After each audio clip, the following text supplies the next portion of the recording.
y como todo espejo verdadero, no halaga, muestra sin filtros ni retoques quién tiene el poder real, quién lo está dilapidando en tiempo real, y sobre todo, a qué precio lo pagan los que nunca aparecen en las fotografías oficiales. Tres cazas F-14 Tomcat de fabricación norteamericana despegaron hace días para desafiar a un destructor de la Armada de los Estados Unidos. Aviones que este país le vendió al Shah de Irán a mediados de los años 70, cuando Mohammad Reza Pahlavi era el sheriff de la Revolución Blanca y el mejor cliente de Grumman Corporation. Aviones que el Pentágono, en un arranque de previsión burocrática, mandó triturar hace 2 décadas para que ni un solo tornillo llegara a manos de la República Islámica. Esos mismos aviones, que deberían estar colgados del techo de un museo en Dayton, Ohio, volaron hacia un destructor americano. No eran MiG rusos, no eran J-20 chinos, eran tecnología americana, con motores americanos, construidos con acero americano, pilotados por iraníes que ni siquiera habían nacido cuando el Shah huyó a Egipto. Eso no es un detalle técnico, es una metáfora. Y las metáforas, cuando son brutales, suelen ser más ciertas que los informes de inteligencia. Para entender por qué ese vuelo importa más que 100 declaraciones presidenciales en redes sociales, hay que hacer lo que la política contemporánea ha vuelto casi imposible: dar un paso atrás, no hacia 2026, ni hacia el segundo mandato de Trump, ni siquiera hacia la Revolución Islámica de 1979. Hay que remontarse a las décadas en que Washington decidió que el Golfo Pérsico era, ante todo, una franquicia comercial, una concesión perpetua para las petroleras, los fabricantes de armamento y los bancos de inversión que descubrieron que la guerra, bien financiada, produce rendimientos más predecibles que cualquier mercado de valores.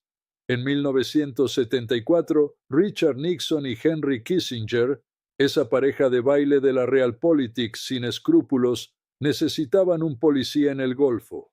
Irán era el candidato ideal, rico en petróleo, anticomunista y con un Shah dispuesto a comprar cualquier cosa que llevara la etiqueta Made in USA. Le vendieron 79 F-14 Tomcat, los cazas más avanzados del planeta, junto con cientos de misiles AIM-54 Phoenix. El contrato superó los $2.000 millones de entonces, que en dinero de hoy son suficiente presupuesto para financiar 3 universidades públicas durante una década. Grumman frotaba sus manos. Los generales sonreían en las fotos. Los bancos se llevaban su comisión. 5 años después, el Shah estaba en el exilio, el ayatolá Jomeini en Teherán, y esos 79 aviones, la mejor tecnología occidental de la Guerra Fría, pasaban a ser propiedad de un régimen que quemaba banderas estadounidenses con alegría ritual. Y ahí comienza una de las ironías más duraderas y menos comentadas de la política exterior norteamericana. Durante casi medio siglo, Washington se ha desangrado en sanciones, embargos, bloqueos de repuestos y operaciones encubiertas para impedir que Irán mantenga esos aviones en el aire. Hasta trituraron los F-14 de la propia Armada Americana cuando los dieron de baja en 2006 para que no quedara ni un actuador de tren de aterrizaje con destino incierto. ¿Y qué ocurrió? Que los ingenieros iraníes, con una combinación de ingenio persa y necesidad revolucionaria, aprendieron a fabricar sus propios repuestos. Modificaron sistemas, invirtieron flujos de datos, improvisaron soluciones que ningún manual de Grumman contemplaba. Y hoy, en 2026, 3 de esos aviones vuelan hacia un destructor de la marina más poderosa de la historia, y lo hacen con la tranquilidad de quien sabe que no le queda nada por perder. Reconocer esto incomoda a Washington, porque reconocerlo implicaría admitir que las sanciones económicas, esa religión secular de la política exterior americana, no siempre producen el arrepentimiento que los planificadores imperiales esperan. A veces producen ingenio, a veces producen desafío, y a veces, como en este caso, producen el espectáculo de un caza estadounidense de los años 70 encarando a un destructor estadounidense del siglo XXI con bandera iraní. pero no nos quedemos en la anécdota. El contexto, como enseñaba el pragmatismo americano de William James, lo cambia todo.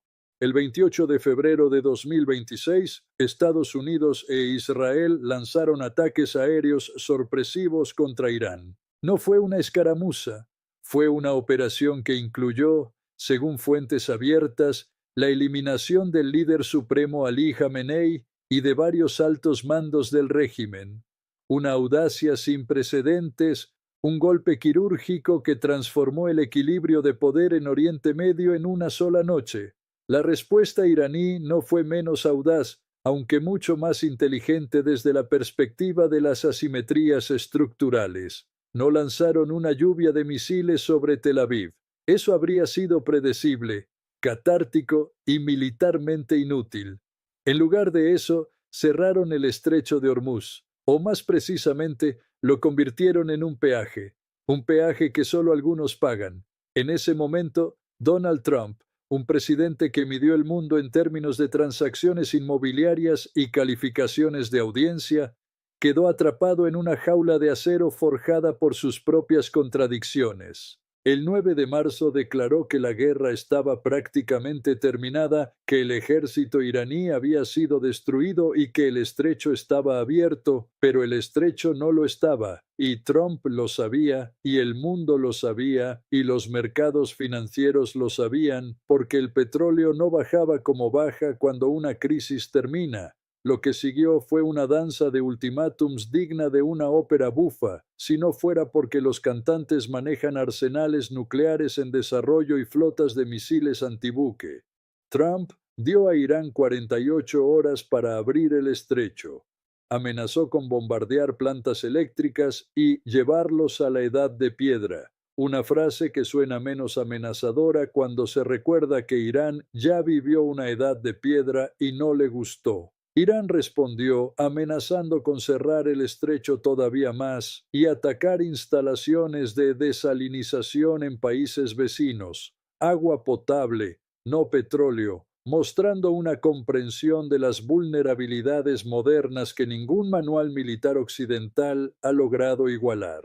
Y entonces llegó el momento decisivo, el que los estrategas llaman prueba de alianza. El 15 de marzo, Trump pidió ayuda explícita a la OTAN y a China para reabrir el estrecho. Ambos dijeron que no. Detengámonos aquí, porque ese no merece un ensayo aparte. La OTAN, esa alianza que durante la Guerra Fría se presentaba como el escudo de la libertad, dijo que no porque Europa sabe que el 12 o 14% de su gas natural licuado viene de Qatar y atraviesa Hormuz. Pero Europa también sabe que una escalada militar mayor podría romper los precarios equilibrios económicos que ya están crujiendo por las políticas arancelarias de la propia administración Trump. Los aliados europeos, en su sabiduría cínica, han aprendido que no conviene meterse en un conflicto donde el principal beligerante cambia de opinión cada madrugada en sus redes sociales. China, por su parte, dijo que no porque Pekín ha estado jugando un ajedrez de 3 dimensiones mientras Washington insiste en jugar a las damas. China tiene acceso privilegiado al petróleo iraní, a su mercado y a sus rutas de la seda terrestres. ¿Por qué iba a ayudar a Estados Unidos a reabrir un estrecho que, parcialmente cerrado, le da a China una ventaja competitiva sobre sus rivales? No por maldad, sino por interés nacional, que es, dicho sea de paso, el mismo principio que siempre ha guiado a Washington cuando le convenía. Lo que vemos aquí es la fractura concreta y material del sistema de alianzas que Estados Unidos construyó durante 7 décadas. No es una teoría de posgrado, es un hecho observable. La potencia indispensable ya no es indispensable, y sus antiguos socios hacen sus cálculos en frío. Ahí es donde entran los F-14. Cuando esos 3 cazas iraníes pusieron proa al destructor americano, no lo hicieron porque Teherán crea que puede ganar una guerra convencional contra el Pentágono. Eso sería una ilusión digna de un manicomio. Lo hicieron porque entendieron la lógica de la presión asimétrica mejor que cualquier general de 4 estrellas occidental. El mensaje no estaba en los misiles, que probablemente no llevaban, sino en el gesto. Un gesto que decía, estamos aquí. Este estrecho sigue siendo objeto de disputa, y cualquier movimiento militar suyo tendrá un costo político doméstico, un costo regional en imagen y un costo global en credibilidad. Porque cada vez que un buque de guerra americano es confrontado en Hormuz, hay una audiencia en Irán que lo ve como resistencia, hay una audiencia en El Cairo, Riad y Ankara que lo ve como una grieta en la armadura, y hay una audiencia en Pekín, Moscú y Nueva Delhi que lo ve con la misma atención con que un jugador de póker observa a su oponente quedarse sin fichas. Y luego está la economía real, esa molesta realidad que los estrategas militares prefieren delegar en los civiles. Antes del conflicto, por Hormuz pasaba aproximadamente el 25% del petróleo marítimo mundial, el 20% del gas natural licuado global y cerca del 30% de los fertilizantes comercializados internacionalmente, urea, amoníaco, compuestos sin los cuales los agricultores de Bengala, Brasil y Nebraska no pueden alimentar a sus poblaciones. Cierren ese estrecho y no solo sube la gasolina, sube el pan, sube la leche, sube todo lo que se mueve en un camión o se cocina en una casa. El economista que llevo dentro, un economista clásico, de los que leen a Adam Smith y a Hayek, me obliga a ser honesto. El estrecho de Hormuz no es solo un problema de seguridad nacional, es la yugular del capitalismo global. Y cuando se obstruye, los primeros en sangrar no son los accionistas de ExxonMobil, que tienen coberturas financieras. Los primeros en sangrar son los trabajadores, los pequeños comerciantes, las familias que viven al día. En Estados Unidos, en Europa, en Japón, pero sobre todo en los países pobres que importan todo su trigo y todo su fertilizante. Esa es la justicia poética del sistema. Los que no toman las decisiones pagan las consecuencias, y los que toman las decisiones llaman a eso externalidades. Hablemos ahora de la trampa de Trump, porque si hay algo que este episodio revela es la diferencia entre la retórica del poder y el poder real. Trump llegó a la presidencia, a esta segunda presidencia, la de 2025, con la promesa de restaurar el orden mediante la fuerza. Nadie se atreverá a desafiarnos, dijo en su investidura, y ahora, en Hormuz, se enfrenta a la geología de los límites estructurales. La secuencia de sus movimientos es la de un hombre que intenta abrir una puerta que da a un muro. Declaró victoria antes de tiempo, pidió ayuda que no llegó, impuso un bloqueo naval el 13 de abril, negoció en Islamabad sin resultados y luego declaró que ya no le importaban las negociaciones.